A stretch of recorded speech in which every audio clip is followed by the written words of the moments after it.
आज हम स्टार्ट करने वाले हैं क्लास 10th का लेक्चर नंबर 10। इस चैप्टर में हम इलेक्ट्रिसिटी की बात करेंगे और इलेक्ट्रिसिटी में अपन ये शुरू से इसको पढ़ेंगे कि चार्जेस कितने टाइप के होते हैं। चार्जेस है उनका फ्लो होता है, तो इलेक्ट्रिसिटी है वो करंट है उसका फ्लो होता है। इनके यूनिट्स वगैरह क्या होते हैं। हम बात करेंगे इस चैप्टर के अंदर पोटेंशियल की, पोटेंशियल डिफरेंस की, डिफरेंट टाइप ऑफ सर्किट्स की बात करेंगे। सर्किट के अंदर हम बहुत सारे इंस्ट्रूमेंट यूज करते हैं, जैसे बल्ब वगैरह लगाते हैं, तो उनके सिंबल्स क्या होते हैं वो हम इसके अंदर डिस्कस करेंगे। यहाँ पे हम डिस्कस करेंगे कि जो ओम्स लॉ है वो क्या होता है। हम यहाँ डिस्कस करेंगे कि जो रेजिस्टेंस है वो किन किन चीज़ों के ऊपर डिपेंड करता है। ठीक है, जैसे लेंथ पे डिपेंड करता है, क्रॉस सेक्शन एरिया पे डिपेंड करता है, रेजिस्टिविटी पे डिपेंड करता है, रेजिस्टिविटी का यूनिट क्या होता है। इन सब चीज़ों को हम डिस्कस करेंगे। फिर कुछ न्यूमेरिकल्स करेंगे। फिर हम डिस्कस करेंगे कि यहाँ पे जो कॉम्बिनेशन होते हैं रेजिस्टेंसेस के, ठीक है, तो उनकी हम बात करेंगे। सीरीज और पैरेलल की बात करेंगे। लास्ट में हीटिंग इफेक्ट है उसके हम थोड़ा सा देखेंगे। और ऐसा करते हुए हम अपने इस चैप्टर को कंप्लीट करेंगे। तो स्टार्ट करते हैं। अगर हम इस इलेक्ट्रिसिटी की बात करते हैं तो कंडक्टर्स जो होते हैं, नॉर्मली हम फिजिक्स में पढ़ते हैं, तो कंडक्टर्स में हम बात करेंगे मेटल्स की। तो मेटल्स में जो फ्लो होता है करंट का वो होता है इलेक्ट्रॉन्स की वजह से। ठीक है, तो इलेक्ट्रॉन क्या होता है, चार्ज होता है। कहीं पे भी अगर हम बात करेंगे तो चार्जेस के फ्लो होने की वजह से ही क्या होता है, जो अपनी इलेक्ट्रिसिटी है, करंट है, उसका फ्लो होता है। तो अगर हम देखें तो चार्जेस कितने टाइप के होते हैं, टू टाइप के होते हैं। एक होता है आपका पॉजिटिव चार्ज और दूसरा होता है आपका नेगेटिव चार्ज। पॉजिटिव और पॉजिटिव जो चार्ज होते हैं वो एक दूसरे को क्या करते हैं, रिपेल करते हैं। मैं बोल सकता हूँ कि जो सेम चार्जेस होते हैं वो एक दूसरे को रिपेल करते हैं, और जो एक दूसरे के अपोजिट चार्ज होते हैं जैसे पॉजिटिव और नेगेटिव, वो एक दूसरे को अट्रैक्ट करेंगे। जबकि पॉजिटिव पॉजिटिव और नेगेटिव नेगेटिव एक दूसरे को क्या करेंगे, रिपेल करेंगे। ठीक है, तो अगर हम चार्ज की बात करते हैं तो चार्ज कितने टाइप के होते हैं, चार्ज होते हैं दो टाइप के। ठीक है, there are two types of charges. तो अगर हम चार्ज की बात करते हैं सबसे पहले, चार्ज तो चार्ज होते हैं अपने कितने टाइप के, टू टाइप के। टू टाइप्स है इसके। एक तो आपका कौन सा चार्ज, फर्स्ट आपका पॉजिटिव चार्ज। फर्स्ट आपका कौन सा चार्ज है, पॉजिटिव चार्ज। सेकंड आपका चार्ज है निगेटिव चार्ज, नेगेटिव चार्ज। अगर हम बात करेंगे सेम चार्जेस की, सेम चार्जेस बोले तो प्लस प्लस, और क्या बोल सकते हो, माइनस और माइनस। ये क्या करते हैं, एक दूसरे को रिपेल करते हैं, रिपेल ईच अदर। अगर हम डिफरेंट चार्जेस की बात करेंगे, अगर हम डिफरेंट चार्जेस की बात करेंगे, तो जो डिफरेंट चार्जेस होते हैं, डिफरेंट चार्जेस जैसे मैंने लिया प्लस माइनस, और मैं बोल सकता हूँ माइनस और प्लस, ये दोनों एक दूसरे को क्या करेंगे, अट्रैक्ट करेंगे। ठीक है, तो ये हमारी कौन सी प्रॉपर्टी थी, चार्ज की प्रॉपर्टी थी। नेक्स्ट हम बात करेंगे यूनिट। अगर हम यूनिट की बात करते हैं तो हमें पता है कि जो चार्ज होता है, चार्ज की यूनिट क्या होती है, चार्ज की यूनिट कूलाम होती है। तो SI, SI unit of charge. अगर हम एसआई यूनिट ऑफ चार्ज की बात करते हैं तो ये क्या होती है, एसआई यूनिट ऑफ चार्ज होती है कूलाम, कूलाम। ठीक है, एक क्वेश्चन आता है कि 1 कूलाम जो चार्ज होता है उसमें कितने इलेक्ट्रॉन्स होते हैं। तो हम बोल सकते हैं कि हाउ मेनी, क्वेश्चन हम बोल सकते हैं how many electrons are present, how many electrons are present in 1 coulomb charge. अगर ये बात करें तो देखो, इसको सोल्व करने के लिए अपने को देखना पड़ेगा क्या होता है कि एक फॉर्मूला होता है, हम उसको बोलते हैं क्वांटाइजेशन ऑफ चार्ज। ठीक है, वो फॉर्मूला हम देखते हैं। Q इक्वल टू होता है प्लस माइनस एन ई। यहाँ पे n क्या है, नंबर ऑफ इलेक्ट्रॉन। ठीक है, और E क्या है, चार्ज ऑफ इलेक्ट्रॉन। E क्या होता है यहाँ पे, चार्ज ऑफ इलेक्ट्रॉन। ठीक है, अगर हम इलेक्ट्रॉन के चार्ज की बात करते हैं तो इलेक्ट्रॉन पे चार्ज होता है नेगेटिव का कितना, 1.6 इंटू 10⁻⁹ कूलाम। तो अगर हम इसकी बात करेंगे 10⁻⁻⁹ कूलाम की बात करेंगे, तो देखो इसको हम कुछ इस तरीके से लिख सकते हैं। इस तरीके से देखो, अगर इस क्वेश्चन को अपने को सोल्व करना है, how many electrons are present in 1 coulomb charge, तो हम ये फॉर्मूला लगाएंगे Q equal to plus minus N. Q क्या होगा? Q होगा यहाँ पे नंबर, n होगा यहाँ पे नंबर ऑफ इलेक्ट्रॉन, तो नंबर ऑफ इलेक्ट्रॉन के लिए n लिख देते हैं। ठीक है, E का क्या है? E का मतलब है 1.6 इंटू 10⁻⁻19 कूलम। ठीक है, और Q क्या है? Q है चार्ज। हमें क्वेश्चन में क्या दे रखा है? 1 कूलम चार्ज के अंदर कितना है, तो 1 कूलम चार्ज के अंदर कितना होगा? 1 कूलम चार्ज के अंदर, तो यहाँ पे लिख लेते हैं 1 कूलम।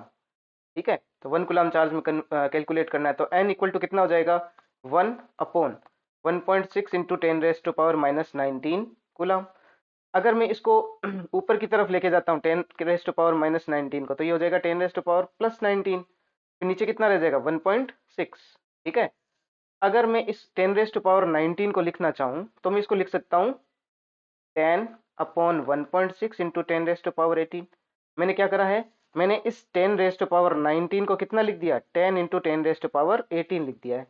ठीक है, तो n इक्वल टू कितना हो जाएगा? अगर आप 10 को 1.6 से डिवाइड करते हैं, तो 10 को 1.6 से डिवाइड करने पे आएगी वैल्यू कितनी? 6.25 इंटू 10⁻18। तो 1 कूलम चार्ज के अंदर कितने इलेक्ट्रॉन हुए? 1 कूलम चार्ज के अंदर हो गए 1.6 इंटू 10⁻18। ठीक है, तो इस तरीके से हम क्या कर सकते हैं? इस तरीके से हम नंबर ऑफ इलेक्ट्रॉन कैलकुलेट कर सकते हैं। अगर आपको ये 2 कूलम चार्ज में पूछे तो n की जगह कितनी पुट कर सकते हो? 2 पुट कर सकते हो। ठीक है, चलो नेक्स्ट हम देखते हैं इसके अंदर इलेक्ट्रिक करंट। इलेक्ट्रिक करंट को हम चेक करते हैं, इलेक्ट्रिक करंट का क्या सीन है। ठीक है ना, हम इलेक्ट्रिक करंट किसको बोलते हैं? इलेक्ट्रिक करंट, ये क्या चीज होती है इलेक्ट्रिक करंट? देखो, आपको पता है कि जो चार्ज होते हैं वो जब फ्लो करते हैं तो किसका जनरेशन होता है?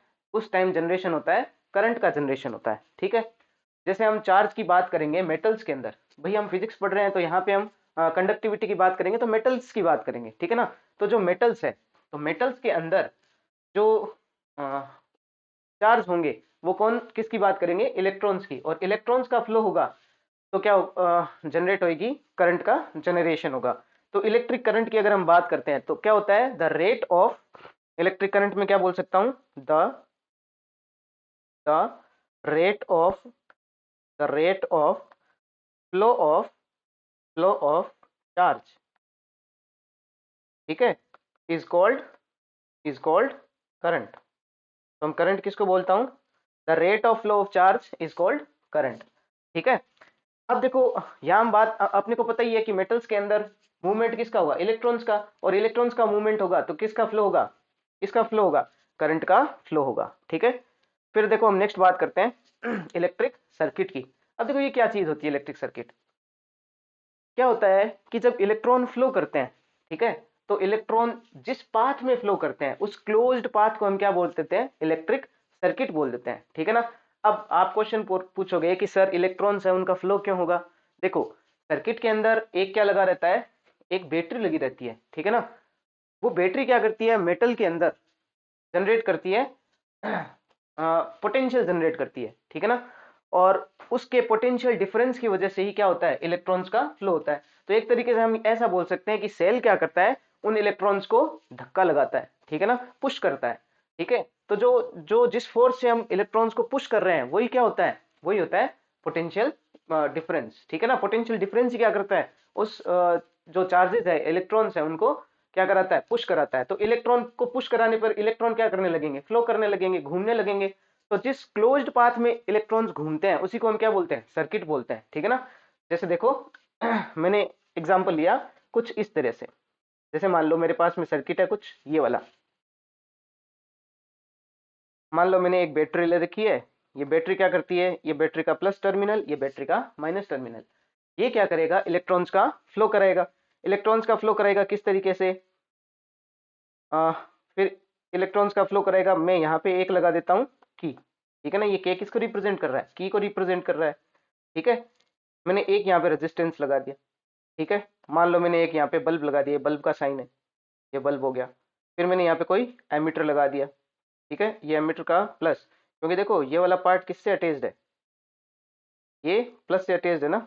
हाँ, तो दो अलग कलर से शो कर देते हैं। देखो ये प्लस वाला टर्मिनल, तो ये भी तो प्लस वाला ही हुआ, ठीक है। तो जब ये प्लस वाला हुआ तो हमने इसको इधर प्लस लिख दिया, और इधर हम क्या लिख सकते हैं, इसको इधर हम माइनस लिख सकते हैं, ठीक है ना। इसका दूसरा टर्मिनल कैसा हो जाएगा, माइनस हो जाएगा, ठीक है। ये आपने इधर बल्ब लगा रखा है, इधर आपने क्या लगा रखा है, रेजिस्टेंस लगा रखा है, कोई रेजिस्टेंस लगा रखा है, ठीक है। अब क्या होता है, ये बन गया अपना एक सर्किट, ठीक है ना। इस सर्किट में क्या होगा, इस सर्किट में इलेक्ट्रॉन्स का फ्लो होगा, ठीक है ना। और ये सर्किट कैसा है, क्लोज है, ठीक है ना। जैसे मान लो मैंने यहाँ पे की लगा नहीं रखी है, ठीक है ना। स्विच को, की को क्या बोलते हैं, स्विच भी बोलते हैं, ठीक है ना। तो मैंने क्या करा, स्विच को अभी ऑफ कर रखा है, तो स्विच ऑफ रहेगा तो उस टाइम सर्किट क्या रहता है, ओपन रहता है। और जब सर्किट ओपन रहता है तो उसमें किसी भी टाइप के इलेक्ट्रॉन्स का फ्लो नहीं होता है, ठीक है ना। और जब इलेक्ट्रॉन का फ्लो ही नहीं होता है तो करंट, कोई भी करंट है वो जनरेट नहीं होगी, ठीक है। चलो अब हम क्या करते हैं, हम जो की लगा रखी है, जिस जो स्विच है, हम उसको क्या कर देते हैं, ऑन कर देते हैं, ठीक है ना। ऑन होने का साइन क्या होता है, अगर इस टाइप से लगा रखा हो ऐसे, ये वाला साइन किसका होता है, स्विच कैसा है, ऑन। और केवल इतना लगा रखा होता है तो इसका मतलब क्या होता है, स्विच कैसा है, ऑफ, ठीक है। तो जब स्विच कैसा रहता है, स्विच ऑन रहता है, ठीक है ना। जब स्विच ऑन रहता है तो किसका फ्लो होगा, करंट का फ्लो होगा, ठीक है। तो हम बात करते हैं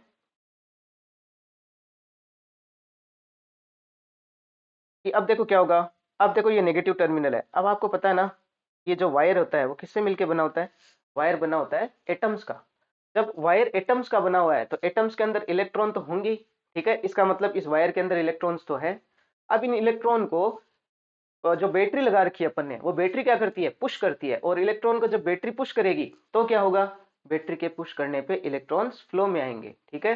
फ्लो में आएंगे तो क्या जनरेट होगी, करंट। ऐसे शुरू में माना जाता था कि इनिशियली जब जो चार्जेस है उनकी उतनी डिस्कवरी, क्या बोलते हैं, इलेक्ट्रिसिटी है, करंट की उतनी डिस्कवरी नहीं हो रखी थी, ठीक है ना। उस टाइम ऐसा माना जाता था कि जो इलेक्ट्रिसिटी है वो किसकी वजह से फ्लो होती है, पॉजिटिव चार्जेस की वजह से। लेकिन बाद में पता चला कि इलेक्ट्रिसिटी है, करंट है, वो किसकी वजह से फ्लो होती है, उसका फ्लो होता है इलेक्ट्रॉन्स की वजह से, ठीक है ना।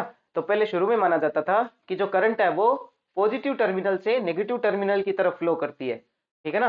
और आज भी मानते हैं, ठीक है ना, हमने उस बात को चेंज नहीं किया कि करंट है उसका फ्लो किधर होता है, पॉजिटिव से नेगेटिव टर्मिनल की तरफ ही क्या होता है, करंट का फ्लो होता है, ठीक है।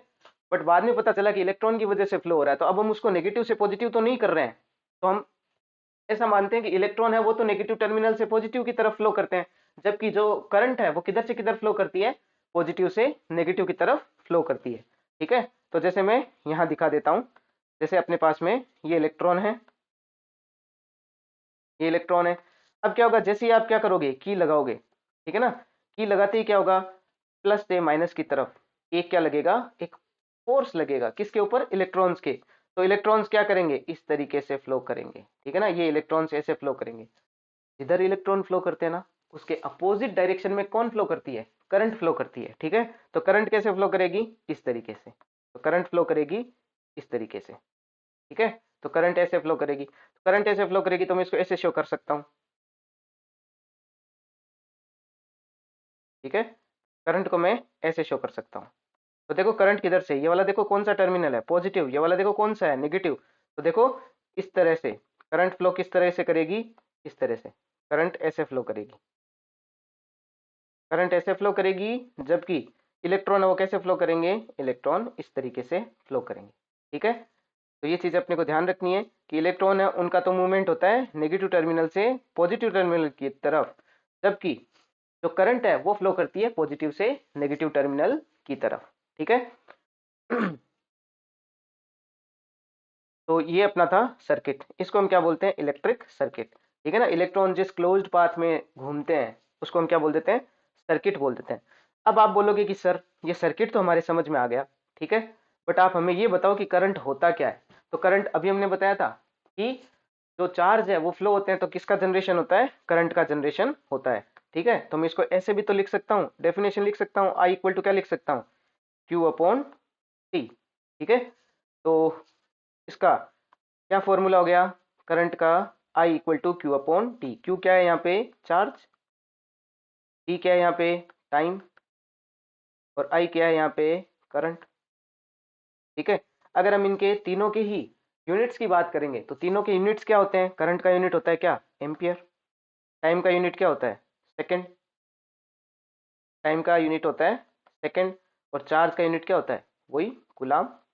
ठीक है, जिसको हम इसे रिप्रेजेंट कर रहे हैं।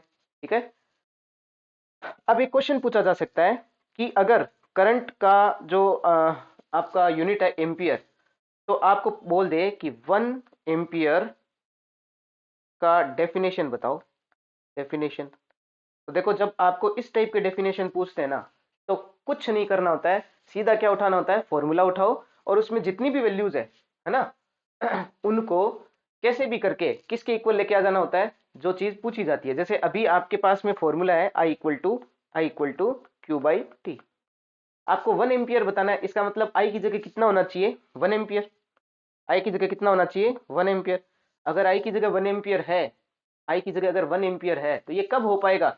जब आपका क्यू भी कितना हो? 1 एम्पियर, और टी भी कितना हो? 1 एम्पियर। तो सॉरी, क्यू कितना होना चाहिए? 1 कूलाम। सॉरी, हो जाता है इसे। तो क्यू कितना होना चाहिए? क्यू होना चाहिए आपका 1 कूलाम, और टी कितना होना चाहिए? 1 second. 1 कूलाम/1 second.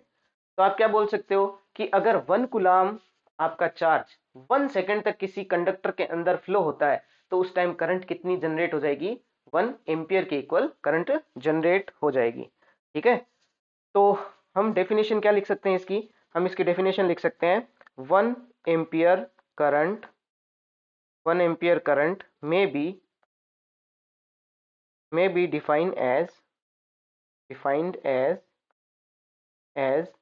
the flow of 1 coulomb of charge 1 coulomb of charge per second। ये डेफिनेशन हम क्या कर सकते हैं, इसका बता सकते हैं। ठीक है, तो ये अपना डेफिनेशन था 1 कूलाम चार्ज का। अब देखो एक बात आती है कि सर जो करंट आप बोल रहे हो 1 एम्पियर, 2 एम्पियर, 3 एम्पियर, 4 एम्पियर, ये कैसे पता चलता है? देखो, करंट का मेजरमेंट करने के लिए एक इंस्ट्रूमेंट होता है जिसको हम क्या बोलते हैं? एमीटर। और एमीटर को जो आपका सर्किट है, या जिस भी आपको डिवाइस के मेजरमेंट करना है करंट का, तो आप उसके किस में लगाओगे? उसके सीरीज में लगाओगे। जैसे देखो, जैसे मान लो आपके पास में ये कोई बल्ब है। ठीक है, ये कोई बल्ब है, और इसमें आपको क्या बताना है? कितना करंट फ्लो हो रहा है। ठीक है, तो आप क्या करोगे? करंट का मेजरमेंट करने के लिए एमीटर लगाओगे। ये कौन सा टर्मिनल? प्लस, तो प्लस से जुड़ा हुआ ये कौन सा है? प्लस। ये हो गया माइनस। तो जिस भी डिवाइस की आपको क्या निकालनी है? करंट निकालनी है, तो उसके सीरीज में क्या लगा दो? एमीटर। तो एमीटर क्या मेजर करके दे देगा आपको? एमीटर आपको उसके अंदर कितनी करंट फ्लो हो रही है उसका मेजर करके बता देगा। तो एमीटर है वो क्यों यूज करते हैं? For measurement of current. ठीक है, तो करंट का मेजरमेंट करने के लिए हम किसको यूज करते हैं? हम एमीटर को यूज करते हैं। ठीक है, और कैसे लगाया जाता है? सीरीज में लगाया जाता है। कैसे लगाया जाएगा? सीरीज में लगाया जाएगा। सीरीज के अंदर लगाया जाएगा। ठीक है, तो ये था अपना थोड़ी सी इसके बारे में बातें। फिर देखो हम बात करते हैं इलेक्ट्रिक सर्किट की। क्लोज पाथ होता है जिसके अंदर क्या करते हैं? इलेक्ट्रॉन्स फ्लो करते हैं, वो क्या हो जाता है? सर्किट हो जाता है। ठीक है, तो हम बात करते हैं next, electric circuit. Electric circuit, ये क्या चीज होती है? क्लोज्ड पाथ होता है। ठीक है, तो मैं इसको क्या लिख सकता हूँ? Closed path. और किसके लिए? जहाँ इलेक्ट्रॉन फ्लो करते हैं। इलेक्ट्रॉन फ्लो करते हैं तो किसका फॉर्मेशन होता है? करंट का फॉर्मेशन होता है। तो मैं बोल सकता हूँ close path of an electric current. तो इलेक्ट्रिक करंट के लिए जो क्लोज पाथ है, जिसके अंदर करंट का फ्लो होता है, वही क्या होता है? आपका सर्किट होता है। नेक्स्ट हम बात करेंगे इसके अंदर, हाँ, अगर कहीं से सर्किट टूट जाए, ठीक है ना, जैसे मान लो आपने यहाँ पे की लगा रखी थी, जैसे ही आप क्या करते हो? की को ऑफ करते हो, मतलब कैसी कंडीशन? इस टाइप की कंडीशन। ठीक है ना, तो जैसे ही आप क्या करोगे? इसको फ्लो करोगे। जैसे ये आपने लगा रखा है यहाँ पे की, है ना, ये आपने की लगा रखी है। आपने अभी देखो सर्किट के अंदर की लगा नहीं रखी है, ठीक है ना, स्विच को ऑन नहीं कर रखा है। तो जब आप स्विच को ऑन नहीं करेंगे तो क्या होगा? तो इसके अंदर करंट का फ्लो है वो बंद हो जाएगा। क्यों? क्योंकि सर्किट कैसा हो गया है? ओपन हो गया है। ठीक है ना, तो सर्किट ओपन हो जाएगा तो करंट का फ्लो नहीं होगा। जैसे ही आप क्या करोगे, की लगा दोगे, तो सर्किट क्या हो जाएगा, क्लोज। सर्किट क्लोज होते ही क्या होगा, करंट का फ्लो होने लग जाएगा। नेक्स्ट हम बात करते हैं, नेक्स्ट पॉइंट देखेंगे इलेक्ट्रिक पोटेंशियल। ठीक है, इलेक्ट्रिक पोटेंशियल, ये क्या चीज होती है भाई इलेक्ट्रिक पोटेंशियल?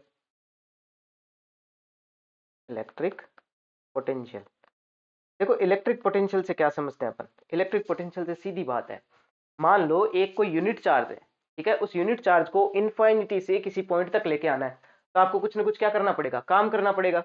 आपने कितना काम किया, वही क्या होता है, वही किसके इक्वल होता है, पोटेंशियल के इक्वल। जैसे देखो, मान लो ये कोई इनफाइनाइट पॉइंट था, ठीक है ना, ये मान लो कोई पॉइंट था इनफाइनाइट, ये कोई इनफाइनाइट पॉइंट है, ठीक है ना। इस इनफाइनाइट पॉइंट से इस पॉइंट तक, मान लो ये कोई पॉइंट ए है, यहां तक यूनिट चार्ज को, ठीक है ना, ये प्लस क्यू चार्ज है आपका, यूनिट चार्ज है, इस चार्ज को आपको कहाँ लेके आना है, यहां तक लेके आना है। तो यहां तक लेके आने में कुछ ना कुछ क्या करना पड़ेगा, वर्क करना पड़ेगा, कुछ ना कुछ काम करना पड़ेगा। बस इसी वर्क को आप क्या बोलते हैं, इसी को आप पोटेंशियल बोलते हैं, ठीक है ना। तो जो इलेक्ट्रिक पोटेंशियल है वो क्या होता है कि इनफाइनाइट से यूनिट चार्ज को कहाँ पे लेके आना, किसी पॉइंट तक लेके आना, वही क्या कहलाता है, आपका इलेक्ट्रिक पोटेंशियल कहलाता है। तो फॉर्मूला क्या हो गया, V अपॉन क्यू, ठीक है ना, sorry, V equal to W upon Q, ठीक है ना। तो इसको लिख लेते हैं V equal to W upon Q. मतलब आपने क्या करा, यूनिट चार्ज को इनफाइनाइट से एक पॉइंट तक लेके आए, ठीक है ना। अब आपको बोल दे कि इसका यूनिट क्या होता है, तो इसका यूनिट होता है वोल्ट, ठीक है। अब आप वर्क का तो जानते ही हैं, वर्क का क्या होता है, जूल, और इसका क्या होता है, कूलॉम, ठीक है। ये हो गया कूलाम, ये हो गया जूल, और ये हो गया वोल्ट। अब वापस वही, आपको वापस डेफिनेशन पूछ ले किसकी, 1 वोल्ट की, तो 1 वोल्ट की डेफिनेशन कैसे बताओगे, 1V इक्वल टू 1V करना है तो W कितना होना चाहिए, 1, और ये भी कितना होना चाहिए W होना चाहिए आपका 1 जूल, W होना चाहिए आपका 1 जूल, और चार्ज कितना होना चाहिए, 1 कूलाम। तो अगर 1 कूलाम चार्ज को इनफाइनाइट से किसी पॉइंट तक लेके आ रहे हो, तो अगर 1 जूल काम करना पड़े तो आपका वोल्टेज कितना होगा, 1 वोल्ट, कितना होगा, 1 वोल्ट होगा, ठीक है। पोटेंशियल कितना यूज करना पड़ेगा, 1 वोल्ट। अब देखो, जो पॉजिटिव चार्ज होता है वो क्या होता है, हायर पोटेंशियल से लोअर पोटेंशियल की तरफ मूव करता है, जबकि जो नेगेटिव चार्ज होता है वो किधर से किधर मूव करता है, नेगेटिव चार्ज है वो मूव करता है नेगेटिव से पॉजिटिव की तरफ। तो हमने अभी बात करी थी कि जो इलेक्ट्रॉन है वो नेगेटिव से पॉजिटिव की तरफ जाते हैं, और पॉजिटिव चार्ज है वो पॉजिटिव से नेगेटिव की तरफ जाते हैं, ठीक है। मैं ऐसे भी बोल सकता हूं, ठीक है ना, कि अगर आपका पॉजिटिव चार्ज है वो हायर पोटेंशियल से कहाँ जाएगा, लोअर पोटेंशियल पे, क्योंकि जो पॉजिटिव टर्मिनल होता है उस पॉजिटिव टर्मिनल का जो चीज हम बोलते हैं कि पोटेंशियल डिफरेंस में अगर हम देखें तो उसका पोटेंशियल क्या होता है, ज्यादा होता है, नेगेटिव वाले का पोटेंशियल क्या होता है, कम।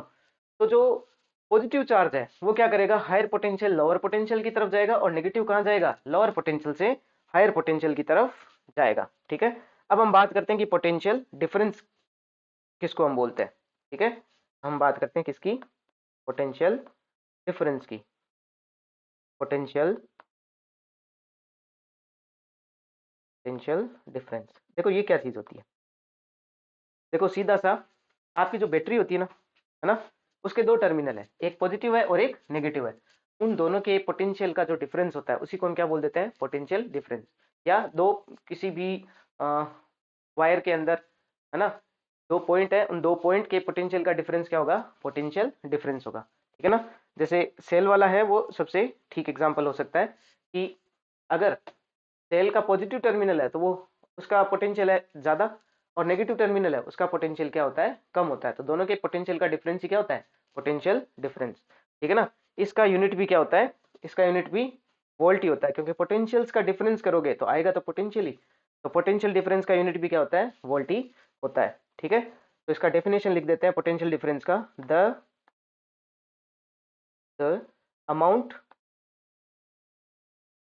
Amount of work done in bringing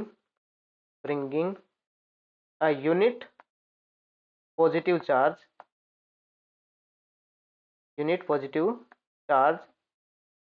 from one point to another point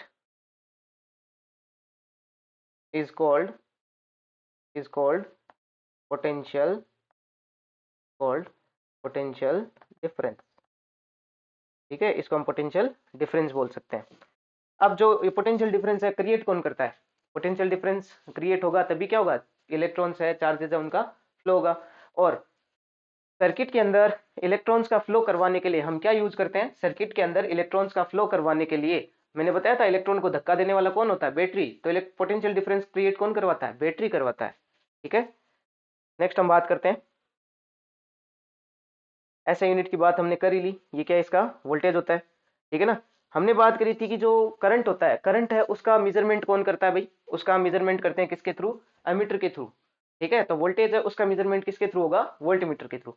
ammeter को कैसे लगाते थे? सीरीज में। वोल्टमीटर को कैसे लगाएंगे?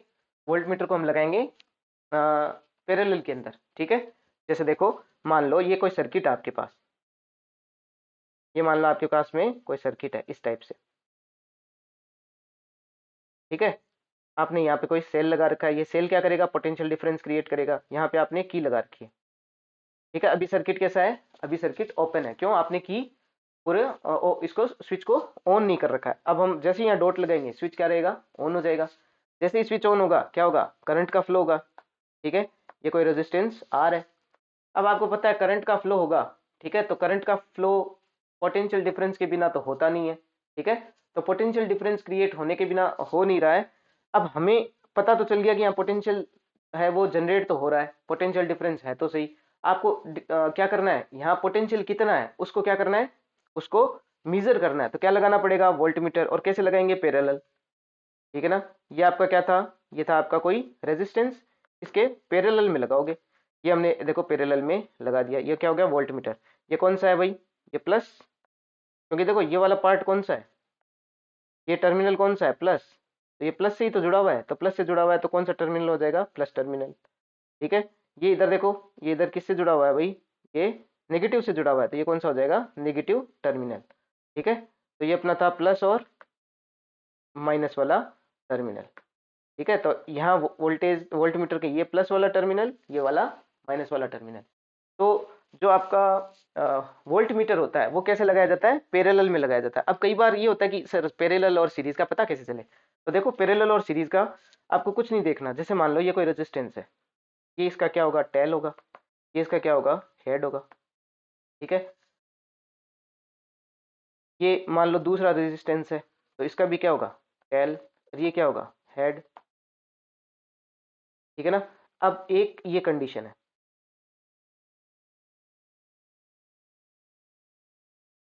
वो थोड़ा सा चेंज करते हैं, दूसरी जगह बनाते हैं, दिख नहीं रहा है थोड़ा। कैसे पता चलेगा? देखो, इस तरीके से पता चलेगा। ये मान लो कोई रेजिस्टेंस है, ये इसका मान लेते हैं टेल वाला पार्ट, ये मान लेते हैं इसका हेड वाला पार्ट। ठीक है, ये कोई दूसरा रेजिस्टेंस है, ये हो गया इसका कौन सा? टेल वाला। और ये कौन सा हो गया? हेड वाला। ये कोई थर्ड रेजिस्टेंस है, ये कौन सा हो गया? इसका टेल। ये कौन सा हो गया? हेड।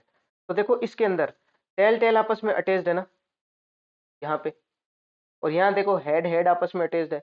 तो इस टाइप का जो कॉम्बिनेशन होता है वो कौन सा होता है? इस टाइप का कॉम्बिनेशन होता है वो होता है पैरेलल कॉम्बिनेशन। सीरीज में क्या होगा? सीरीज के अंदर जैसे ये कंडीशन है, ये कौन सा पार्ट है? टेल मान लो। ये कौन सा पार्ट मान लो? हेड मान लो। इसका, इस R1 रेजिस्टेंस का, इसको हम बोल देते हैं R2। इस R2 का देखो यहाँ से क्या स्टार्ट होगा? टेल। यहाँ से क्या खत्म होगा? इसका हेड। इसका देखो R3 का, यहाँ पे क्या होगा? टेल। यहाँ क्या होगा? इसका हेड। तो अगर हेड और टेल आपस में जुड़े हुए होते हैं दो डिफरेंट रेजिस्टेंस के, तो वो कौन सा कॉम्बिनेशन होता है? वो होता है सीरीज कॉम्बिनेशन। ठीक है, तो ये सब चीजें थी जो हमने देख लिए। तो अभी हम आते हैं अपने वापस सर्किट के अंदर। ठीक है, जो हमने पहले बनाया था उस सर्किट में हम वापस आते हैं। ठीक है, तो इस सर्किट के अंदर देखो, ये सर्किट है, इसमें हमने वोल्टमीटर कैसे लगा दिया? पैरेलल के अंदर वोल्टमीटर को लगा दिया। ठीक है, अब हम बात करते हैं सर्किट डायग्राम की। तो देखो ये जो बनाया हुआ है, ये क्या है? एक तरीके से सर्किट डायग्राम ही है। मतलब आपके सर्किट के अंदर कौन कौन से इंस्ट्रूमेंट लगा रखे हैं आपने, है ना? रेजिस्टेंस कहाँ है, हीटर कहाँ है, बल्ब कैसे लगा रखा है, सीरीज में है कि पैरेलल में है, एमीटर कहाँ है, वोल्ट मीटर कहाँ है, की कैसे लगा रखी है, इन सब को डायग्राम के थ्रू रिप्रेजेंट करना ही क्या कहलाता है, सर्किट डायग्राम कहलाता है। ठीक है, तो हम सर्किट डायग्राम देख चुके हैं, क्योंकि इसमें हमने क्या लगा रखा है, वोल्ट मीटर, सेल लगा रखा है, की लगा रखी है, रेजिस्टेंस लगा रखा है, तो ये सब सर्किट डायग्राम को रिप्रेजेंट करते हैं। ठीक है, फिर देखो क्या होता है कि कुछ सिंबल्स यूज करे जाते हैं। ठीक है ना, कुछ सिंबल्स यूज करे जाते हैं किसके अंदर, सर्किट डायग्राम के अंदर, वो हम देख लेते हैं। तो देखो सर्किट डायग्राम के अंदर कुछ सिंबल्स, क्या कौन कौन से सिंबल यूज करे जाते हैं। तो सबसे पहले जो सिंबल यूज करा जा रहा है इस टाइप का, इसको हम बोलते हैं रेजिस्टेंस। क्या बोलते हैं, रेजिस्टेंस। ठीक है, जो मेजर हमारे काम में आने वाले हैं, जैसे ऐसे वो जोड़ दिया प्लस माइनस, ये किसका है, एक सेल का। ठीक है, अब आपने बहुत सारे सेल आपस में अटैच कर दिए ऐसे, ये plus minus plus minus plus minus, ये किसको रिप्रेजेंट कर रहे हैं, ये रिप्रेजेंट कर रहे हैं कॉम्बिनेशंस या कॉम्बिनेशन ऑफ सेल को रिप्रेजेंट कर रहे हैं, कॉम्बिनेशन ऑफ सेल को रिप्रेजेंट कर रहे हैं। ठीक है ना, ये क्या हो गई, कॉम्बिनेशन ऑफ सेल को ही क्या बोल देते हैं, बैटरी। ठीक है ना, और कौन से कॉम्बिनेशन में, देखो सीधे स्ट्रेट हेड से टेल जुड़े हुए हैं, कौन सा कॉम्बिनेशन है, सीरीज, तो ये हो गया आपका बैटरी। ठीक है, फिर देखो एमीटर का जो सिंबल होता है वो कैसा होता है, कुछ इस टाइप का, ये प्लस माइनस। वोल्ट मीटर का देखेंगे तो कैसा होता है, कुछ इस टाइप का, प्लस माइनस। ठीक है, तो ये हो गया। अब अगर हम देखना चाहें कुछ और, ठीक है ना, जैसे स्विच का देखना चाहें, तो स्विच को कैसे रिप्रेजेंट करते हैं, ऐसे। ठीक है ना, स्विच को ऐसे रिप्रेजेंट करते हैं, ये कैसा है भाई, अभी कैसा है, ओपन है, कैसा है, स्विच ओपन है। अगर इसको ऐसे रिप्रेजेंट कर दिया जाए तो ये कैसा हो जाता है, क्लोज। ठीक है ना, या इसको क्या बोल देते हैं, ओपन को बोल देते हैं ऑफ, स्विच कैसा है, ऑफ, और क्लोज का मतलब स्विच कैसा है, ऑन। ठीक है ना, तो इस तरीके से कुछ सर्किट्स के अंदर क्या आपके रिप्रेजेंटेशन है, किस चीज के, सिंबल्स हैं। ठीक है ना, इंस्ट्रूमेंट्स के, जैसे आपने एमीटर लगाया तो इसका सिंबल, तो ये कुछ सर्किट डायग्राम के अंदर सिंबल हम यूज करते हैं। ठीक है, नेक्स्ट हम करते हैं इसके अंदर ओम्स लॉ। ठीक है, तो ये ओम्स लॉ क्या होता है भाई, देखो एक साइंटिस्ट थे, उन्होंने एक्सपेरिमेंट करा, उन्होंने देखा कि अगर आप सर्किट के अंदर, ठीक है ना, जैसे वोल्टेज बढ़ा देते हो, ठीक है ना, जैसे आपने शुरुआत में 2 वोल्ट बैटरी लगाई, तो वहां से कोई ना कोई करंट जनरेट होगी। ठीक है ना, मान लेते हैं एक्स करंट जनरेट हो रही है, ठीक है ना, एक्स एम्पियर करंट जनरेट हो रही है। अब आपने क्या करा, आपने उसके अंदर क्या कर दिया, बैटरी की वोल्टेज को बढ़ा दिया, 4 वोल्ट कर दिया, तो जो एक्स एम्पियर करंट फ्लो कर रही थी, अब क्या होगा, करंट उससे ज्यादा फ्लो होगी। ठीक है ना, फिर उन्होंने क्या करा, वापस वोल्टेज बढ़ाया बैटरी का, तो जैसे ही उन्होंने बैटरी का वोल्टेज बढ़ाया, वापस क्या हुआ, करंट और ज्यादा क्या करने लगी, फ्लो करने लगी। ठीक है ना, तो ऐसे करते करते देखा उन्होंने बार बार बार बार, तो हर बार उन्होंने यही पाया कि जब मैं वोल्टेज बढ़ाता हूं तो क्या होती है, करंट भी बढ़ जाती है। ठीक है, तो उन्होंने वोल्टेज और आई के बीच में एक ग्राफ खींचा, ठीक है ना, ग्राफ ड्रॉ करा, तो वो कैसी लाइन आई, उनकी स्ट्रेट लाइन आई, कि जैसे ही वोल्टेज बढ़ाते हैं वैसे ही क्या होती है, सर्किट के अंदर करंट का है वो अमाउंट है वो बढ़ जाता है। जैसे देखो उन्होंने क्या करा था, ओम्स लॉ,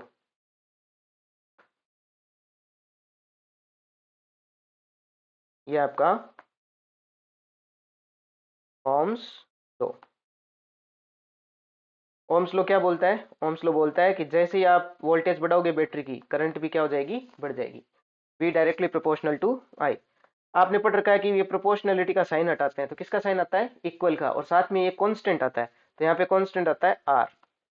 ठीक है, ये जो आई है इसको तो आप क्या बोलते हो, करंट, ये जो आर है इसको आप क्या बोलते हो, रेजिस्टेंस, ये हो गया आपका रेजिस्टेंस, और वी है इसको आप क्या बोलते हो, ये आपका पोटेंशियल। ठीक है, तो ओम ने ये बोला था कि वी डायरेक्टली प्रोपोर्शनल टू आई, मतलब जैसे ही आप वोल्टेज क्या करोगे, बढ़ाओगे, वोल्टेज बढ़ाने से करंट भी क्या हो जाएगी, बढ़ जाएगी। तो ये था आपका ओम्स लॉ। ठीक है ना, अब अगर हम इसके बीच में ग्राफ ड्रॉ करते हैं, ठीक है ना, आपकी बुक के अंदर एक एक्टिविटी भी दे रखी है, ठीक, बट अभी तो उतना टाइम नहीं है एक्टिविटी पढ़ने का, क्योंकि अब आपके एग्जाम्स पास में आ गए हैं, तो एक्टिविटी अगर आप नहीं भी पढ़ते हो तो भी चल जाएगा। इस चैप्टर के अंदर मैं एक भी एक्टिविटी नहीं करवा रहा हूँ, फिर भी काम चल जाएगा, क्योंकि एक्टिविटी हमें किसी रिजल्ट को समझाने के लिए होती है। ठीक है ना, और वो रिजल्ट हम सीधा लिख ही रहे हैं, तो हमें एक्टिविटी की कहीं जरूरत अपने बोर्ड एग्जाम्स के अंदर नहीं पड़ेगी। ठीक है, तो यहाँ पे अगर मैं v और i के बीच में ग्राफ ड्रॉ करता हूं तो ग्राफ कैसा आएगा, स्ट्रेट लाइन आएगा। ये क्या रिप्रेजेंट कर रहा है, ये रिप्रेजेंट करता है कि आपका जो करंट वोल्टेज है, वो वोल्टेज बढ़ाओगे तो सर्किट के अंदर करंट है वो भी क्या हो जाएगा, इंक्रीज हो जाएगा। ठीक है ना। अब एक चीज ये है कि ओम्स लॉ जब आप अप्लाई कर रहे हो, कब अप्लाई करोगे, व्हेन टेम्परेचर क्या रहना चाहिए, कांस्टेंट रहना चाहिए। ऐसा क्यों, अगर आपने टेम्परेचर बढ़ा दिया तो क्या होगा, रेजिस्टेंस भी बढ़ जाएगा, और जैसे ही रेजिस्टेंस बढ़ाओगे वहां पे क्या होगा, करंट है वो डिक्रीज हो जाएगी। ठीक है ना। तो इस चीज का अपने को ध्यान रखना है, टेम्परेचर कांस्टेंट रखना है। ठीक है ना, टेम्परेचर अगर कांस्टेंट नहीं रखेंगे, क्योंकि हम तो पढ़ ही रहे हैं ना, v directly proportional to i, और v इक्वल टू क्या पढ़ते हैं, आर आई, मतलब r क्या है यहाँ पे, कांस्टेंट है, यानी r को हमें कांस्टेंट रखना है, और r तभी कांस्टेंट रहेगा जब टेम्परेचर कांस्टेंट रहेगा। ठीक है ना। तो ओम्स लॉ आप जब भी लागू करोगे तब टेम्परेचर क्या रहना चाहिए, कांस्टेंट रहना चाहिए, टेम्परेचर की वैल्यू चेंज नहीं होनी चाहिए। ठीक है, तो यहाँ पे इंपॉर्टेंट चीज है, ये चीज इंपॉर्टेंट है कि टेम्परेचर क्या रहना चाहिए, कांस्टेंट रहना चाहिए। ठीक है, चलो देखो ओम्स लॉ पढ़ने के बाद हम पढ़ते हैं, तो ओवरऑल में क्या बोल सकता हूं, v equal to I R. इसको आप क्या करोगे, थोड़ा ध्यान में रखोगे तो चीजें हमारे लिए क्या हो जाएगी, इजी हो जाएगी। अब एक बात आती है कि ये रेजिस्टेंस क्या है ना, ये चीज क्या होती है। देखो कोई बड़ी बात नहीं है, क्या होता है कि जब सर्किट के अंदर करंट फ्लो हो रही होती है, ठीक है ना, तो करंट फ्लो होती है किसकी वजह से, इलेक्ट्रॉन्स की वजह से, और इलेक्ट्रॉन्स के फ्लो होने में जो ऑब्स्टेकल है उसी को हम क्या बोल देते हैं, उसी को हम रेजिस्टेंस बोल देते हैं। देखो कुछ इस तरीके से समझो, आपको पता है वायर है वो किससे मिलके बना होगा, हमें पता है कि वायर है वो मिलके बना होगा किससे, एटम से, मेटल से बना होगा, और मेटल है वो कोई ना कोई एलिमेंट की है, हर एलिमेंट के क्या होते हैं, एटम्स। तो एटम से मिलके बना है, इसका मतलब कुछ इस तरीके का सिस्टम जरूर होगा। ठीक है ना, एक एटम होगा, उसके पास में क्या होगा, दूसरा एटम होगा। ठीक है ना, उसके पास में क्या होगा, तीसरा एटम होगा।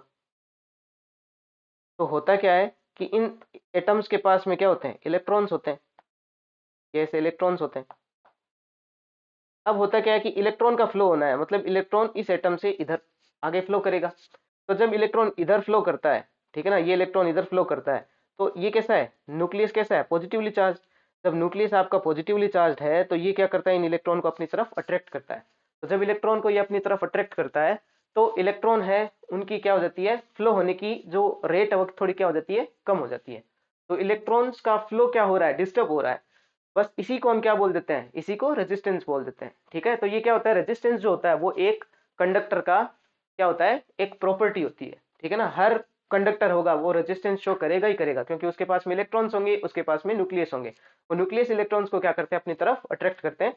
तो ये एक तरीके का क्या है, रेजिस्टेंस है। ठीक है ना, तो ये रेजिस्टेंस इस तरीके से क्रिएट हो जाता है। अब डायग्राम आपको नहीं दिख रहा होगा, अब शायद आपको डायग्राम दिख रहा होगा। ठीक है, तो ये था, अब दिख जाएगा। वापस थोड़ा सा रिपीट कर देता हूं कि ये जो इलेक्ट्रॉन्स हैं, ये जो इलेक्ट्रॉन्स हैं, इन इलेक्ट्रॉन्स को ये न्यूक्लियस क्या करता है, अपनी तरफ अट्रैक्ट करता है। तो इलेक्ट्रॉन जब इधर जाता है, फ्लो हो रहा है इलेक्ट्रॉन का, तो इलेक्ट्रॉन को अपनी तरफ न्यूक्लियस अट्रैक्ट करेगा। तो इस तरीके से जो करंट है उसका फ्लो क्या होगा, डिस्टर्ब होगा। तो यही क्या होता है, रेजिस्टेंस होता है। ठीक है ना, तो ये कोई बड़ी चीज नहीं थी। नेक्स्ट देखो, अगर हम इस रेजिस्टेंस की बात करें, रेजिस्टेंस की बात करें, तो ये जो रेजिस्टेंट टेंस होता है, इस रेजिस्टेंस का जो यूनिट होता है वो यूनिट होता है ओम। क्या यूनिट होता है, ओम। इसको सिंबल है वो कुछ इस तरीके का होता है, इस तरीके से हम इसको क्या करते हैं, रिप्रेजेंट करते हैं। ठीक है ना। अब क्या होता है कि कई बार आपने सर्किट लगा रखा है और आपको बार बार क्या करना होता है, रेजिस्टेंस को चेंज करना होता है। तो सर्किट के अंदर एक आप इंस्ट्रूमेंट लगाते हैं, एक डिवाइस लगाते हैं, उसको हम बोलते हैं रियोस्टेट। क्या बोलते हैं, रियोस्टेट। रियोस्टेट में क्या होता है, उसमें उसके थ्रू आप क्या कर सकते हो, सर्किट है उसके रेजिस्टेंस को कंट्रोल कर सकते हो। मान लो आपको कोई ऐसी कंडीशन है कि सर्किट के अंदर आपको क्या बढ़ाना है, रेजिस्टेंस बढ़ाना है, तो उस रियोस्टेट के थ्रू आप क्या कर सकते हो, रेजिस्टेंस बढ़ा सकते हो। मान लो आपको क्या करना है, रेजिस्टेंस को कम करना है, तो रियोस्टेट के थ्रू आप रेजिस्टेंस को कम कर सकते हो। तो रियोस्टेट है वो सर्किट के अंदर किस काम में आता है, रेजिस्टेंस को कंट्रोल करने के लिए। अब देखो, अब हम पढ़ते हैं फैक्टर्स अफेक्टिंग रेजिस्टेंस। ठीक है ना, रेजिस्टेंस को कौन कौन से फैक्टर है वो अफेक्ट करते हैं। हम पढ़ते हैं इसके अंदर फैक्टर्स अफेक्टिंग रेजिस्टेंस। ये क्या चीज होती है भाई, factors affecting resistance. Factors affecting resistance, देखो अपने को ध्यान रखना है कि मान लो आप लैब के अंदर काम कर रहे हो, ठीक है ना। लैब में जब आप काम कर रहे होते हो, आपके टीचर ने आपको बोला कि वहां पे बहुत सारे वायर्स पड़े हैं, ठीक है ना। सब सेम ही लेंथ के हैं, ठीक है ना। मान लो सब कितने कितने लेंथ के हैं, 1 मीटर लेंथ के हैं सारे के सारे, ठीक है। आपको क्या करना है, आपको कोई रेजिस्टेंस उठा के लाना है। सबका मेटल कैसा है, सेम, मान लो सारे के सारे किसके हैं, सिल्वर के हैं, ठीक है। सबका लेंथ भी सेम है। तो आपको बोला कि ऐसा रेजिस्टेंस उठा के लाओ जिसकी ऐसा वायर उठा के लाओ जिसका रेजिस्टेंस कम हो। तो आप क्या करोगे, आप ऐसा वायर उठा के लाओगे जो क्या हो, थोड़ा मोटा हो, यानी जिसका क्रॉस सेक्शन एरिया, जैसे मान लो मैं बात करूं तो ये वाला, ठीक है ना। मान लो आपके पास में वायर है, तो इसका ये वाला जो एरिया है इसको हम क्या बोलते हैं, क्रॉस सेक्शन एरिया। तो इसका अगर क्रॉस सेक्शन एरिया क्या है, ज्यादा है, मतलब ये कैसा होगा, मोटा होगा। तो जो मोटा वायर होगा उसका रेजिस्टेंस क्या होगा, कम होगा, ठीक है। चलो, अगर आपको बोले कि भाई अभी आपके पास में ना सारे के सारे वायर्स पड़े हैं वहां पे, और वो सारे के सारे कैसे हैं, सबका विड्थ सेम है, मतलब वो सेम मोटाई के हैं सारे के सारे, लेकिन लेंथ उनका क्या है, डिफरेंट है। अब उसमें से ऐसा रेजिस्टेंस उठा के लाओ, ऐसा वायर उठा के लाओ जिसका रेजिस्टेंस क्या हो, कम हो। तो आप क्या करोगे, तो ऐसा वायर उठा के लाओगे जिसका क्या है, लेंथ ज्यादा है, ठीक है। तो जैसे अगर हम रेजिस्टेंस की बात करते हैं, तो इस रेजिस्टेंस के अंदर आर है, वो डायरेक्टली प्रोपोर्शनल है किसके, एल के, रिवर्सली प्रोपोर्शनल होता है किसके, ए के। मतलब मैं ये बोल सकता हूँ कि जो रेजिस्टेंस है वो लेंथ के क्या होता है, डायरेक्टली प्रोपोर्शनल होता है, और उसकी जो मोटाई है, विड्थ है, उसकी क्या होता है, रिवर्सली प्रोपोर्शनल होता है। मतलब ऐसा वायर जिसकी लेंथ ज्यादा होगी उसका रेजिस्टेंस भी ज्यादा होगा, ऐसा वायर जिसकी विड्थ ज्यादा है उसका रेजिस्टेंस क्या होगा, कम होगा, ठीक है। मैं इस तरीके से बोल सकता हूँ। अब मैं बात करूं, वही बात, ये प्रोपोर्शनैलिटी का साइन हटाओगे तो क्या आएगा, इक्वल का साइन आएगा, और साथ में क्या होगा, एक कांस्टेंट आएगा। ये कांस्टेंट क्या होता है, रो। तो रो एल अपॉन ए। तो आर इक्वल टू क्या हो गया, आर इक्वल टू हो गया रो एल अपॉन ए। अब इन सब के देखो क्या क्या बोलते हैं। आर तो क्या है, पता चल रहा है, आर है हमारा रेजिस्टेंस, आर हो गया हमारा रेजिस्टेंस। एल हो गया लेंथ ऑफ वायर, ए क्या हो गया, cross section area, cross section area of wire. ये क्या हो गया भाई, रो क्या हो गया, रो को बोलते हैं रेजिस्टिविटी। ये क्या चीज होती है, रेजिस्टिविटी। देखो, जो रेजिस्टिविटी ये डिपेंड करती है। जैसे मान लो हम सिल्वर की बात करेंगे, तो अब सिल्वर का वायर कैसे ले, चाहे आप मोटा वायर लेके आओ चाहे बहुत लंबा वायर लेके आओ, उसका रेजिस्टिविटी चेंज होने वाला नहीं है। ये किसके ऊपर डिपेंड करता है, ये नेचर ऑफ सबस्टेंस के ऊपर डिपेंड करता है, ठीक है ना। जो रेजिस्टिविटी होती है ये क्या होती है, depends on nature of resistance और नेचर ऑफ सबस्टेंस, ठीक है।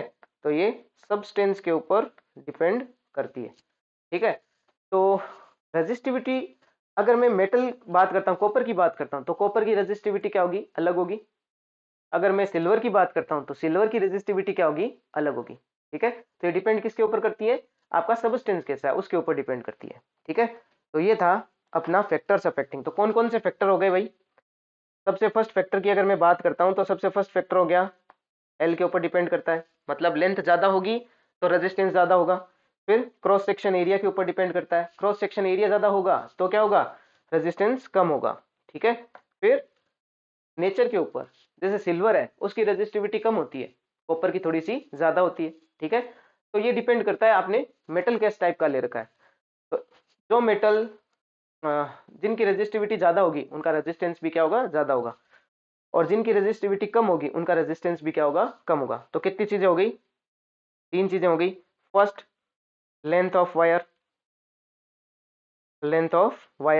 वायर को मैं कंडक्टर बोल दूं तो length of conductor. Second, cross section area, area of conductor. और क्या बोल सकता हूँ, और बोल सकता हूँ मैं नेचर ऑफ सब्सटेंस। ठीक है, नेचर ऑफ सब्सटेंस इसके ऊपर भी डिपेंड करती है। चलो ये भी हो गया। फिर फोर्थ हम बात करते हैं टेम्परेचर। अभी हमने थोड़ी देर पहले ही बात करी थी ओम्स लॉ के अंदर, टेम्परेचर कांस्टेंट रहेगा तभी ओम्स लॉ लगाना है ना। तो टेम्परेचर ज्यादा होता है उस टाइम रेजिस्टेंस भी क्या होता है, ज्यादा होता है। ठीक है ना। तो ये चार चीजें हैं जिनके ऊपर क्या करता है, रेजिस्टेंस डिपेंड करता है। ठीक है, तो ये चार चीजें हो गई। नेक्स्ट हम बात करते हैं रेजिस्टिविटी की। ये क्या चीज होती है, देखो अभी हमने फॉर्मूला लिखा था, अभी हमने फॉर्मूला लिखा रेजिस्टिविटी की बात करते हैं। तो अभी हमने फॉर्मूला क्या लिखा था, फॉर्मूला लिखा था R directly proportional to L upon A, ये लिखा था। हमने प्रोपोर्शनलिटी का साइन हटाया, तो प्रोपोर्शनलिटी का साइन हटाया तो क्या बना, रो एल अपॉन ए। ये जो रो है इसी को हम क्या बोलते हैं, रेजिस्टिविटी बोलते हैं। ठीक है, तो अब इसकी डेफिनेशन अगर हमें बनानी है तो मैं क्या बोलूंगा, rho equal to R A upon L कर सकता हूँ, ए उधर चला गया एल नीचे आ गया, बोल सकता हूँ। अब हमें रो की डेफिनेशन बतानी है ना। तो रो की डेफिनेशन कैसे बताओगे, अगर आपका रेजिस्टेंस है उसका अगर आपका कोई मेटल वायर है या कंडक्टर है उसका रेजिस्टेंस कितना है, 1 ओम, क्रॉस सेक्शन एरिया कितना है, 1 मीटर स्क्वायर, और लेंथ कितनी है उसकी, 1 मीटर। ठीक है, तब उसके लिए रेजिस्टिविटी कितनी होगी, 1 ओम इंटू मीटर। अब आप बोलोगे कि सर ये ओम इंटू मीटर क्या है, ये ओम इंटू मीटर क्या है, इसका यूनिट है। अब ये आया कैसे, तो देखो निकालते हैं, है ना। तो इसका यूनिट निकालते हैं, यहाँ लिखते हैं यूनिट ऑफ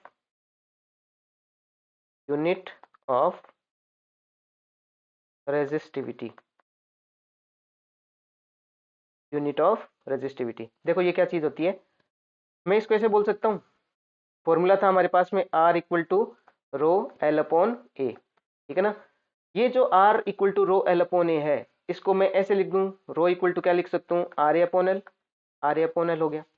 ठीक है, जब rho equal to R A upon L है, हमें रो की, ए की और एल की अगर हम क्या कर दें, अगर हम इनके यूनिट्स लिख दें तो रो का यूनिट आ जाएगा। देखो आर का यूनिट क्या होता है, रेजिस्टेंस का यूनिट ओम है, ए क्या है, cross section area, cross section area का यूनिट क्या होता है, एरिया का यूनिट होता है metre square, metre square upon length का मीटर होता ही है। देखो मीटर से मीटर कैंसिल आउट होता है, क्या बचता है, rho equal to ohm into metre.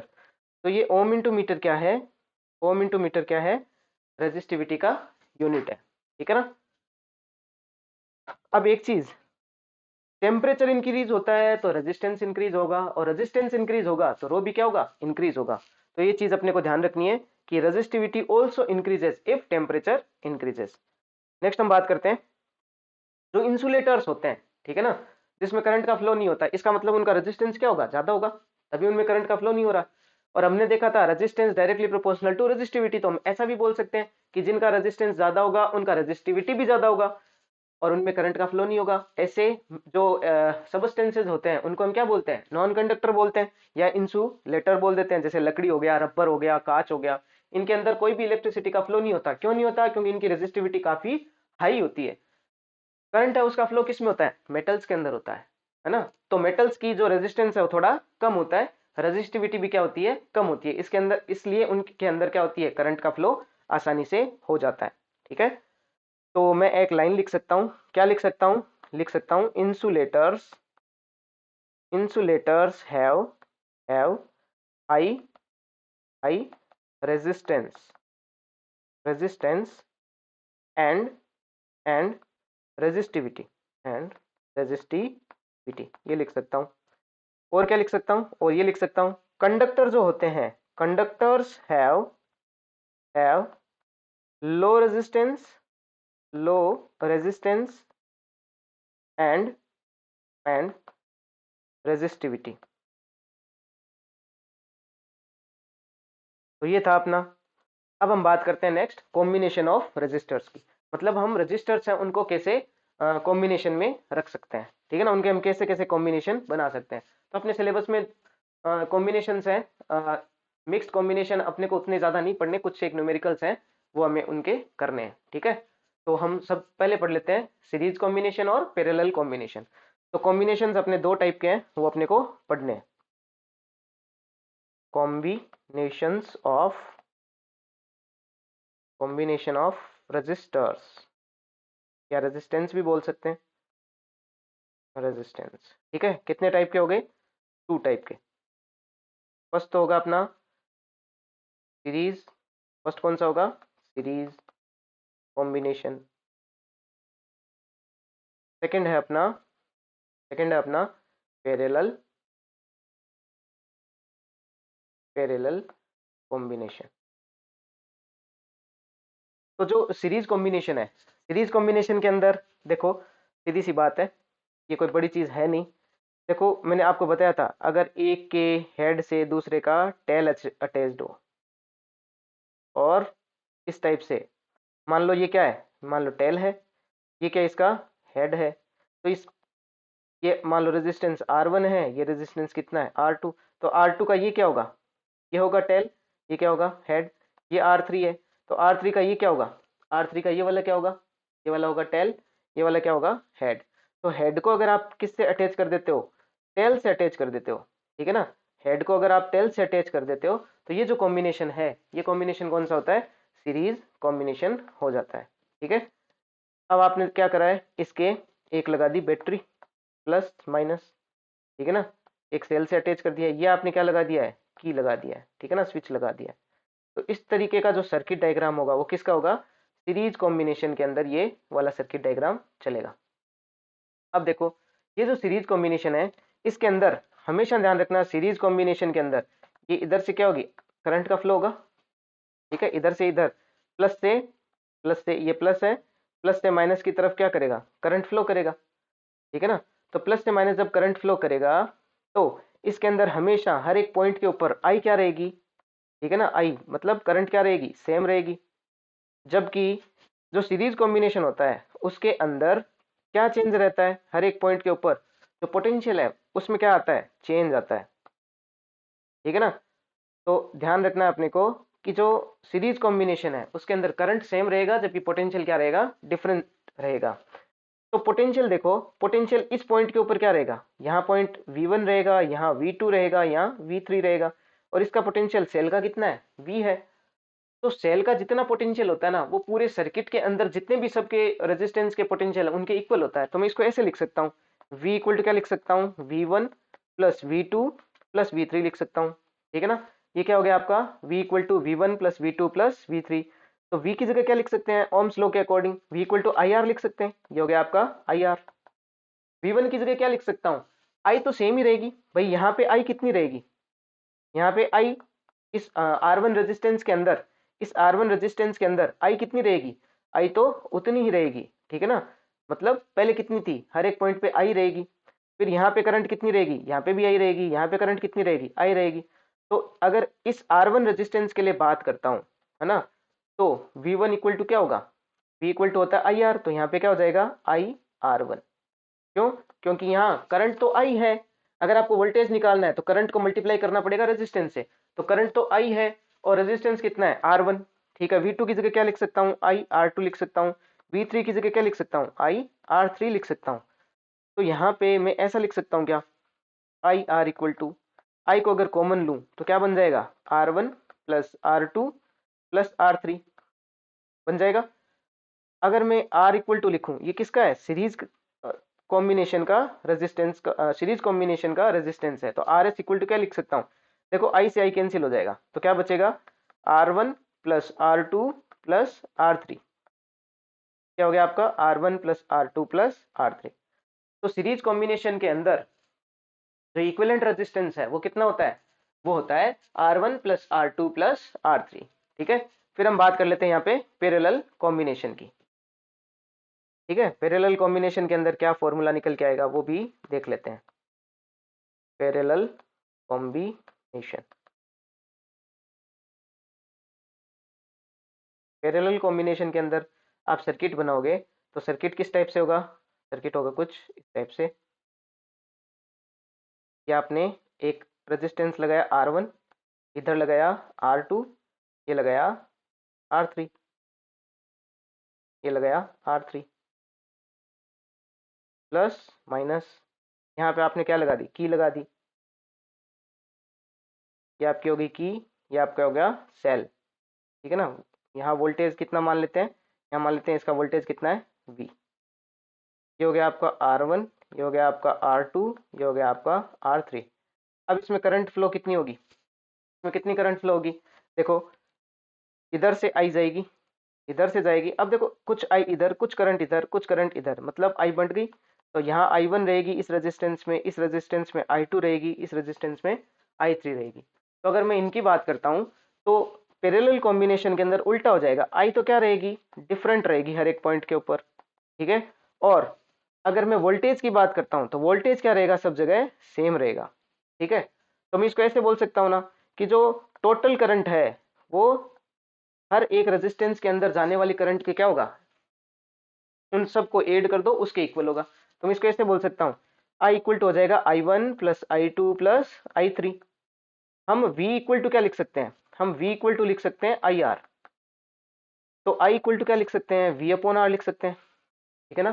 तो मैं I equal to V upon R लिखता हूं तो ये क्या हो जाएगा, I1 की जगह कितना हो जाएगा भाई, I1 की जगह कितना लिख सकूंगा, क्योंकि यहाँ तो वोल्टेज कितना है V, यहाँ भी वोल्टेज कितना V, यहाँ पे भी वोल्टेज कितना V, क्योंकि कौन सा कॉम्बिनेशन है, पैरेलल कॉम्बिनेशन। और पैरेलल कॉम्बिनेशन के अंदर हर एक पॉइंट के ऊपर वोल्टेज क्या रहता है, सेम रहता है। तो जब वोल्टेज सेम रहता है तो I1 की जगह क्या लिख सकता हूँ, V अपॉन R1, क्योंकि वोल्टेज सेम रहेगा, V रहेगा। प्लस I2 की जगह क्या लिख सकता हूँ, V upon R2। Plus I3 की जगह क्या लिख सकता हूँ, V अपॉन R3 लिख सकता हूँ, ठीक है। चलो तो अब देखो ये जो V है इसको मैं कॉमन लेता हूँ तो ये क्या बनेगा, V upon R equal to क्या बनेगा, V कॉमन लिया तो क्या बचेगा, 1 upon R1 plus 1 upon R2 plus 1 upon R3, ठीक है। अब V से V क्या हो जाएगा, कैंसिल हो जाएगा, तो क्या बचेगा R, ये किसका R आ रहा है, पैरेलल कॉम्बिनेशन का, तो मैंने लिख दिया RP। तो 1 अपॉन RP इक्वल टू कितना होगा, 1 अपॉन RP इक्वल टू होगा 1 upon R1 plus 1 upon R2 plus 1 upon R3, ठीक है। तो ये हो जाएगा आपका पैरेलल कॉम्बिनेशन का इक्विवेलेंट रेजिस्टेंस, ठीक है। तो ये हमने देखा कि सीरीज कॉम्बिनेशन के अंदर इक्विवेलेंट रेजिस्टेंस होता है RS equal to R1 plus R2 plus R3। Parallel combination में कितना होता है, पैरेलल कॉम्बिनेशन में होता है 1 upon R1 plus 1 upon R2 plus 1 upon R3, ठीक है। तो ये अपना क्या था, सीरीज और कौन सा कॉम्बिनेशन, पैरेलल कॉम्बिनेशन, ठीक है। अब अपन इनके कुछ न्यूमेरिकल्स करेंगे, वो हम करेंगे नेक्स्ट क्लास के अंदर, ठीक है।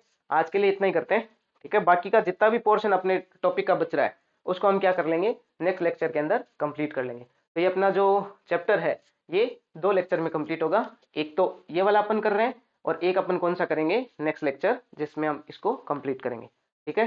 तो जब तक के लिए पढ़ते रहिए और मस्त रहिए। तो बाकी का करते हैं हम नेक्स्ट लेक्चर के अंदर।